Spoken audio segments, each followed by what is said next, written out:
नमस्कार दोस्तों, आपका स्वागत है हमारे YouTube चैनल ग्लांस एकेडमी पर। आज की वीडियो में डिस्कशन करेंगे हम लोग UP TET previous year paper 2016 का प्राइमरी लेवल पेपर, जिसमें आज हम स्पेशली चाइल्ड पेडागोजी पे डिस्कशन करेंगे। उसके 30 क्वेश्चन को समझेंगे और उससे रिलेटेड जो इंपॉर्टेंट फैक्ट होंगे जो यूपी टेट 2021 में क्वेश्चन आ सकते हैं उस पर भी हम डिस्कशन करेंगे। और इसी तरीके से हमने एनवायरनमेंट के पूरे 8 साल के पेपर का डिस्कशन डाल दिया है, प्लेलिस्ट में जाके आप देख सकते हैं। और इवन चाइल्ड पेडागोजी के भी 3 साल के पेपर डाल चुके हैं, ये 4th आ रहा है। और इसके साथ साथ हम बाकी 5-6 पेपर और हैं उसको भी डाल देंगे। तो ये सारे नोटिफिकेशन प्राप्त करने के लिए भी हमारे चैनल को अभी सब्सक्राइब कर लीजिए और वीडियो के को अगर अच्छी लगती है तो उसे लाइक भी कीजिएगा। चलिए शुरू करते हैं हम आज के पहले क्वेश्चन की। पहला क्वेश्चन आपसे पूछ रहा है, पहला क्वेश्चन है कि सूज के द्वारा सीखने के सिद्धांत का प्रतिपादन किया गया। थॉर्नडाइक के द्वारा, कोहलर के द्वारा, पावलोव के द्वारा या वुडवर्थ के द्वारा। तो सही जवाब हो जाएगा कोहलर साहब ने जो है कि सूज के द्वारा सीखने का सिद्धांत दिया था।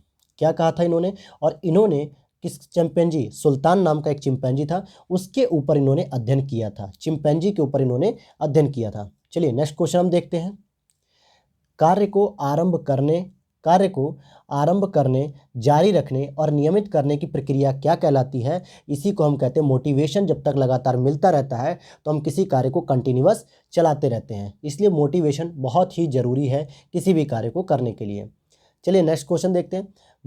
विस्मृति कम करने का उपाय, यानी विस्मृति। अगर हम कहें स्मृति मतलब याद रखना, और उसको अगर मतलब एक तरीके से खराब स्थिति जब होती है तो उसको और कम किया जाए। कहने का मतलब जब कोई बच्चा कोई चीज़ याद नहीं कर पाता है तो ये समस्या उसकी बहुत अधिक है, तो इस समस्या को कम करना है जिससे वो याद करने में आसानी महसूस करें। तो उसका सही जवाब क्या होगा कि पाठ की पुनरावृत्ति। जितनी बार वो अधिक रिपीट करेगा, उन चीज़ों को पढ़ेगा, तभी उसकी विस्मृति कम करने का उपाय बनेगा ये।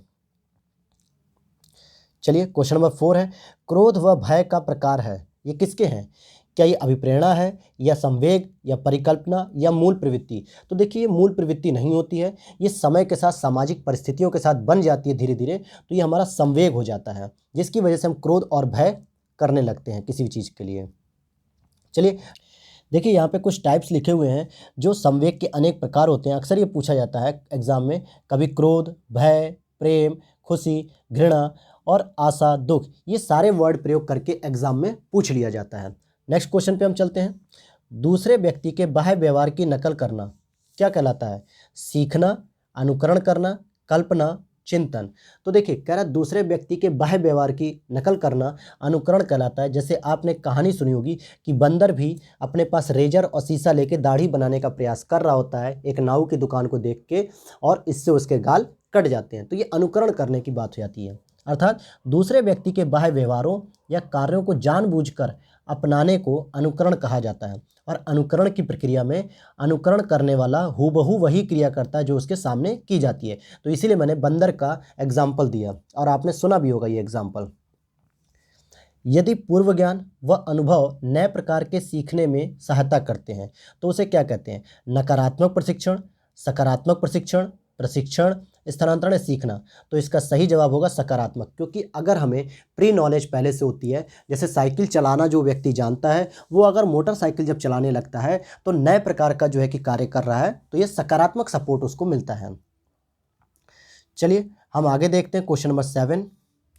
सीखी हुई बात को स्मरण रखने या पुनः स्मरण करने की असफलता को कहते हैं। सीखी हुई बात को स्मरण रखने या पुनः स्मरण करने की असफलता को क्या कहते हैं? विस्मृति। यानी वो किसी चीज़ को याद रखने में बड़ा ही कठिन काम समझता है कि बहुत सी चीज़ें उसे याद नहीं हो पाती हैं, भूल जाता है वो अक्सर। टर्मन के अनुसार 90 से 100 बुद्धि लब्धि का बालक क्या माना जाएगा? तो इसको हम सामान्य बालक मानते हैं या सामान्य बुद्धि मानते हैं, ऐसा टर्मन साहब ने। देखिए इसी पे आपको कुछ फैक्ट दिए हुए हैं कि टर्मन साहब ने 90 से 100 बुद्धि लब्धि वाला बालक सामान्य बुद्धि बालक माना है। और जर्मन मनोवैज्ञानिक विलियम स्टर ने सबसे पहले बुद्धि लब्धि के सिद्धांत का प्रतिपादन किया, जिसे आगे चलकर टर्मन ने इसका प्रयोग किया। और बुद्धि लब्धि का सूत्र क्या होता है? तो मानसिक आयु बटे वास्तविक आयु, यानी जितने वर्ष के आप होते हैं वो वास्तविक आयु हो जाती है और इंटू 100 कर दिया जाता है। चलिए नेक्स्ट क्वेश्चन अगर हम देखें, देखिए यहाँ पे लिखा हुआ भी है, आप इसको समझ लीजिए कैटेगराइजेशन। 140 या इससे अधिक अगर आपका IQ है तो आप प्रतिभाशाली कहलाएंगे। 120 से 140 अति श्रेष्ठ बुद्धि, 110 से 120 श्रेष्ठ बुद्धि, 90 से 110 सामान्य बुद्धि, 80 से 90 मंद बुद्धि और 70 से 80 क्षीण बुद्धि। इसी की तरह कैटेगराइज किया गया है इसको। चलिए आगे चलते हैं। सीखने के संबद्ध प्रतिक्रिया सिद्धांत में पावलोव ने क्या प्रयोग किया? तो पता है आपको, पावलोव साहब ने कुत्ते पर प्रयोग किया था।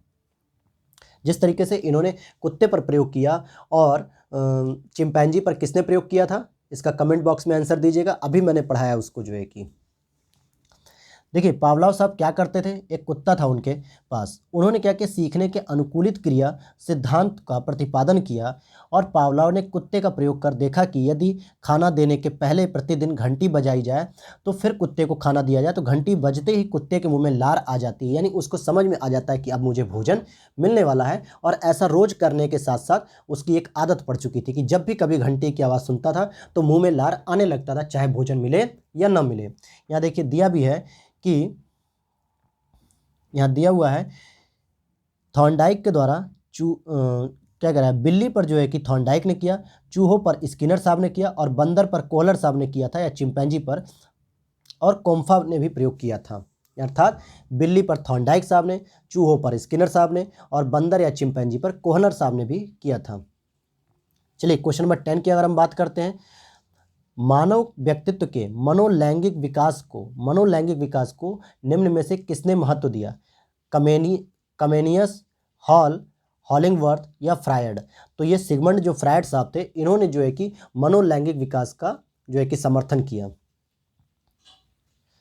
देखिए इनकी महत्वपूर्ण एक सिद्धांत है मनोलैंगिक विकास का सिद्धांत, सिगमंड फ्रायड के द्वारा दिया गया था, जिसमें इन्होंने इदम, अहम, परम अहम की अवधारणा दी थी। इस सिद्धांत के अनुसार सुप्तावस्था का वर्ष अंतराल 6 वर्ष से किशोरावस्था यानी यौवन अवस्था तक होता है। अब हम देखते हैं मनोविज्ञान की प्रथम प्रयोगशाला को किसने स्थापित किया था? W Wundt, Sigmund Freud, Pavlov, Watson. तो इसका सही जवाब हो जाएगा वुंट साहब ने मनोविज्ञान की प्रथम प्रयोगशाला को स्थापित किया था। देखिए यहाँ पे फैक्ट है कि जर्मनी के लिपजिंग विश्वविद्यालय में 1879 में वुंट साहब ने पहली मनोवैज्ञानिक लाइब्रेरी या लैब स्थापित की थी और इसलिए विलियम वुंट को प्रयोगात्मक मनोविज्ञान का जनक भी कहा जाता है, यानी कि प्रैक्टिकल साइकोलॉजी का इसको फादर भी कहा जाता है इनको।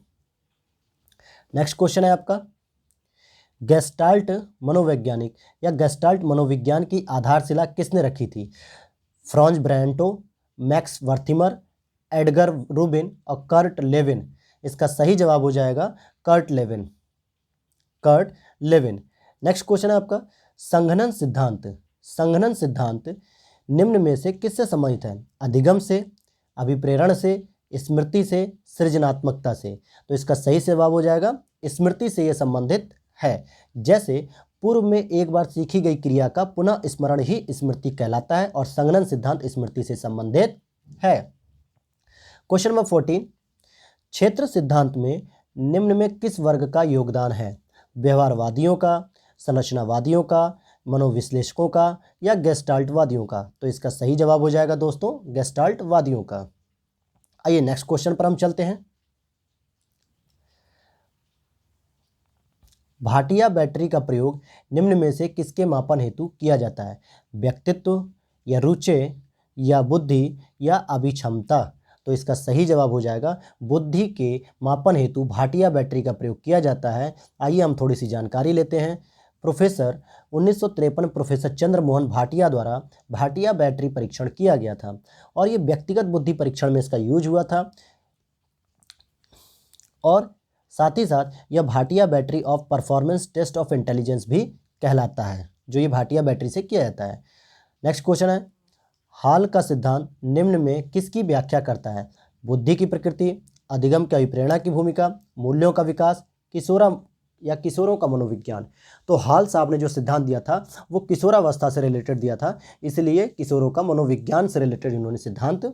आइए नेक्स्ट क्वेश्चन हम देखते हैं यहाँ से, व्यवहारिक क्षमताओं में वह सापेक्ष स्थायी परिवर्तन जो कि प्रबलित अभ्यास का परिणाम होता है उसे क्या कहते हैं? अधिगम, अभिप्रेरणा, अभिवृत्ति, अभिक्षमता?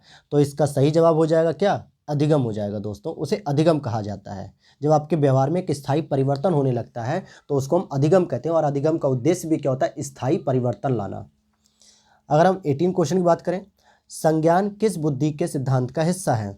प्रतिदर्श सिद्धांत, समूह कारक सिद्धांत, गिलफोर्ड का सिद्धांत, फ्लूइड तथा क्रिस्टलाइज्ड सिद्धांत। तो इसका सही जवाब हो जाएगा गिलफोर्ड का सिद्धांत। क्या कहा हमने? संज्ञान किस बुद्धि के सिद्धांत का हिस्सा है? तो ये हो जाएगा गिलफोर्ड का सिद्धांत। चलिए क्वेश्चन नंबर 19 की बात करें। 8 वर्ष के सुधीर की मानसिक आयु अगर 10 वर्ष है तो उसकी बुद्धि लब्धि क्या होगी? तो देखिए फॉर्मूला क्या कहता है कि 8 वर्ष के, तो देखिए मानसिक आयु क्या है 10 दी हुई है और वास्तविक आयु उसकी कितनी है 8 वर्ष की है। तो 10 बटे जब 8 गुणा 100 करेंगे तो कितना आएगा? आप काटिए चाहे तो 1 0 से 0 कट जाएगा, और अगर हम करेंगे तो 10 बटे 8 कितना हो जाएगा? तो 125 आ जाएगा। तो इस तरीके से उसका कितना आएगा? 125 आएगा। ये बुद्धि लब्धि का स्तर हो जाएगा उसकी। नेक्स्ट क्वेश्चन है, संवेग का कौन सा सिद्धांत इस विचार को मानता है कि संवेगात्मक अनुभव संवेगात्मक व्यवहार पर आधारित है? संवेग का कौन सा सिद्धांत इस विचार को मानता है कि संवेगात्मक अनुभव संवेगात्मक व्यवहार पर आधारित है? जेम्स लैंग सिद्धांत, हाइपोथैलेमिक सिद्धांत, सक्रियता सिद्धांत, अभिप्रेरण सिद्धांत। तो इसका सही जवाब हो जाएगा जेम्स लैंग सिद्धांत। चलिए क्वेश्चन नंबर 21 की बात करते हैं। किसी इच्छा या आवश्यकता में रुकावट पड़ने पर उत्पन्न होने वाला जो सांवेदिक तनाव होता है वो क्या होता है? कुंठा होता है। और ये आपने भी महसूस किया होगा कि जब आपकी कोई इच्छा होती है किसी चीज़ की, काम करने की या खाने पीने की या कहीं घूमने की, और अगर वो रुकावट पैदा हो जाती कोई, तो आपके दिमाग में तुरंत एक कुंठा पैदा हो जाती है कि यार ये कैसे हो गया, ये तमाम चीज़ें। क्वेश्चन नंबर नेक्स्ट है, कोलबर्ग का सिद्धांत निम्न में से किस विकास से संबंधित है? भाषा विकास, सामाजिक विकास, नैतिक विकास, शारीरिक विकास। तो कोलबर्ग साहब ने नैतिक विकास से संबंधित सिद्धांत को दिया है।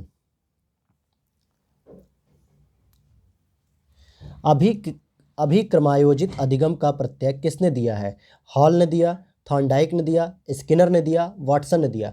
तो इसका सही जवाब हो जाएगा स्किनर साहब ने अभिक्रमायोजित अधिगम का प्रत्यय दिया है। जब मानव शरीर, नेक्स्ट क्वेश्चन है आपका, जब मानव शरीर के एक भाग को दिए गए प्रशिक्षण का अंतरण दूसरे भाग में हो जाता है तो इसे क्या कहते हैं?